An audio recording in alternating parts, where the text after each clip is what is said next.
Okay, we're here to set up Tin Goose. Shouldn't take too awful long. We've got everything set up. We are going to set up a 3-player game today. You can play as many as 5.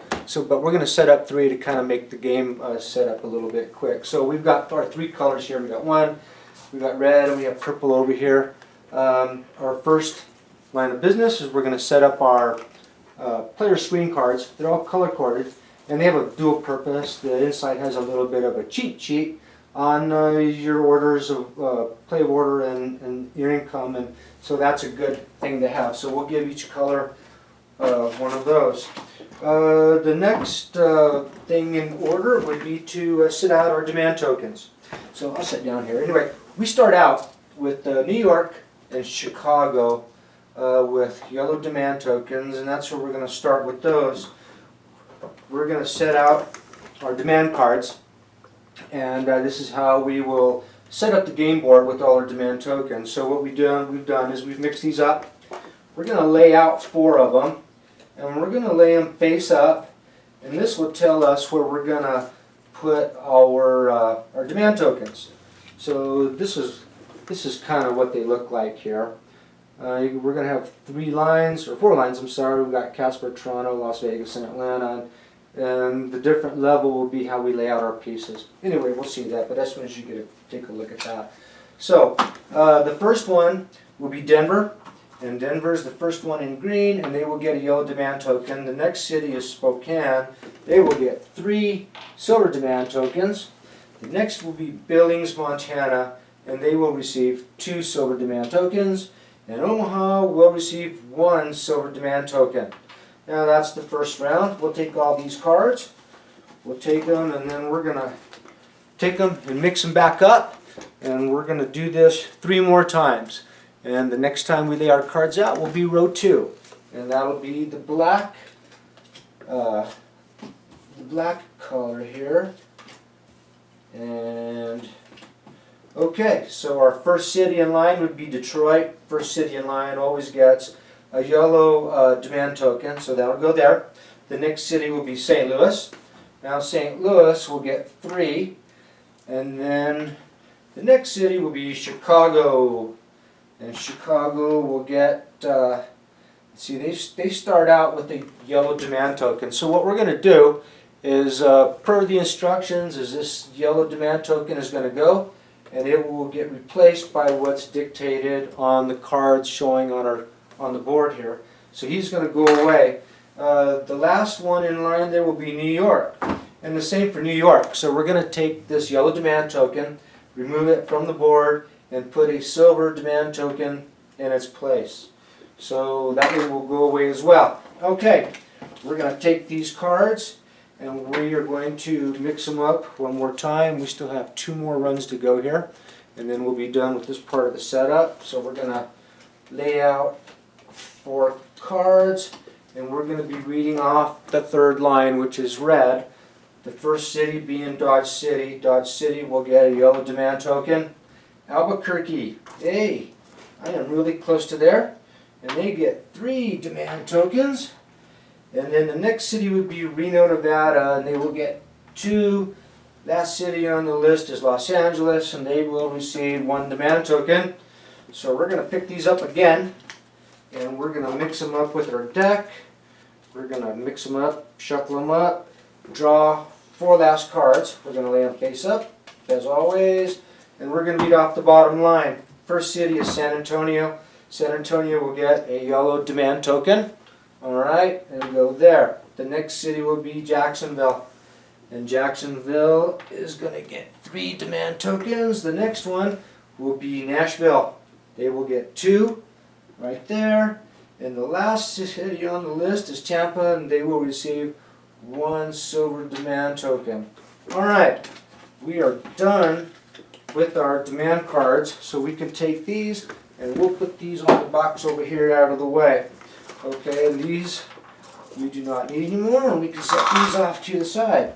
Okay, the next order of business is everyone is going to get a similar cart. Everyone starts out with a Ford tri-motor, and as you can see, it has a consumption of 3 oils and has a hazardous safety of 3 fires.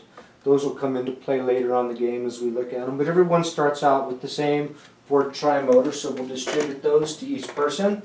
Okay, next order of business is we are going to set up our era cards, and we're going to start out with the golden era cards.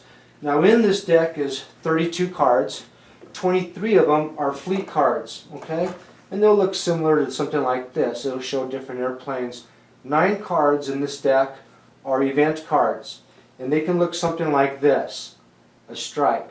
And they will definitely shape the way and mold the way the game is plays through. And there's a chance that everyone can get them. Anyway, you mix those 9 cards in with the fleet cards for a total of 32 cards. You get them mixed up. Everyone gets 3 golden era cards, okay? So we'll start out with 3 each of these, okay? These go away. Same for the pre-World War era blue deck of era cards. There are 9 event cards in the deck. There's the fleet cards. The 9 event cards will shape the play of the game.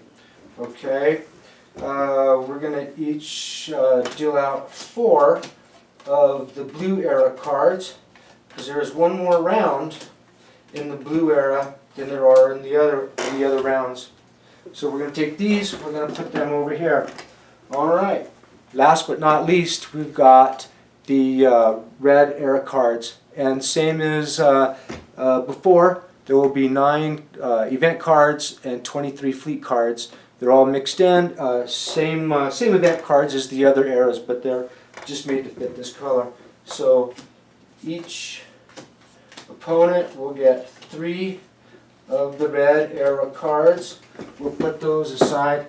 So each person will have 10 cards to play the game. You'll use those 10 cards in a 7-round game. So you'll have 3 extra. We'll put those over here, and we'll put these ones here. Okay, we've got the era cards out of the way. Each person will receive condition cards. And each condition card will have, there will be rule stops along the way with extra oil. Everyone will get an unproductive dividends card. Everyone will receive a generous dividends card. Okay, everyone will receive a card that shows irregular safety procedures. See all the flames down here on the bottom? We'll talk about that here in a minute. And then the last one would be a first action. It's a regional management card, first action card. So everyone will receive one of these cards. They're all the same for everybody. So they're going to have to deal with these as the game goes on. And, alright, I dealt those out all completely wrong, didn't I? Put these here like this. Everyone will get us safety procedures, rural stops, and regional management. And, okay, we've got this all messed up here. Anyway, everyone will receive 3, or 1 of each. And we'll pass these out. And everyone will receive 1 of each of these, and that extra one goes there. So everyone will have 5 cards. Those 5 cards, you will lay them out in front of them. Okay. The next order of business we'll pass out some neighbor demand tokens. Everyone will automatically receive 2 of those. You'll see how those play here later on during the gameplay. Next order of business is we are going to set out our airmail routes. In your airmail route cards, you'll have a starting and ending place, top city to bottom city. And this will determine each player's starting spot on the board. Okay? So what we're going to do is we're going to lay out 4 cards. There are 3 opponents in the game. You always lay out 1 more card than the amount of people that you're playing. Okay, so this one is Birmingham, Alabama. That'll be a starting spot. So we'll put that here near Birmingham. This card is Spokane, so we'll place this one up here near Spokane. This one is Charlotte, and we're going to place this one kind of down here at the bottom near Charlotte. The last one is Washington to Boston, and we'll put that one up here near Washington. Okay, we've got these starting orders set out, so the next order of business would be to bid on these starting positions. So what will happen is each person will decide how much they want to bid to determine what the starting order is going to be. Highest bid wins the first pick on where they want to start on the board, and then it trickles down depending on your bid. So that's the way that's going to go. So we'll say that blue bid and took Spokane, and we'll say that red bid and took Birmingham, and we'll say that purple bid and ended up taking Washington. Leaves an extra card on the board. We're going to discard that card and put it over there. So this gives you a starting spot. So each Ford Tri-Motor should have 2 planes on it. And we'll put the 2 planes on this one over here. And then this one will have 2 planes on his Tri-Motor here. So we look at the starting, where the airmail route starting position is. And this one's starting position is Washington. So he will put his first plane there. Okay, then red, his starting position is Birmingham, Alabama, so he will put his first plane there, and blue over here will start in Spokane, and that's where he starts. Okay, so we've got all the starting positions on the board. We're going to take the turn marker, and that goes on the international track at the top. There's 2 yellows for the golden era, and then there's 3 blues for the blue era, and then there's 2 reds, of course, for the red era. And we're going to start there on number 1. Okay, we also need to set up our turn markers and income track markers. So we all start with on a number 3 position. Everyone starts there. You cannot go over 15, and you cannot go under 3. So that's your money track, and that's very important as you get into the game. The other 2 turn markers or colored markers go in the hazard track, and you always start at 7. And the reason why you start at 7 is because your Tri-Motor has a hazard of 3, and also one of your cards here that you have to have has a 3. This one right here. So that totals a number of 7 as far as hazards. So that's the common starting spot for everyone. So that's the way that goes. And I think we've pretty much got this thing set up. I think the next time you see us will be during game run-through.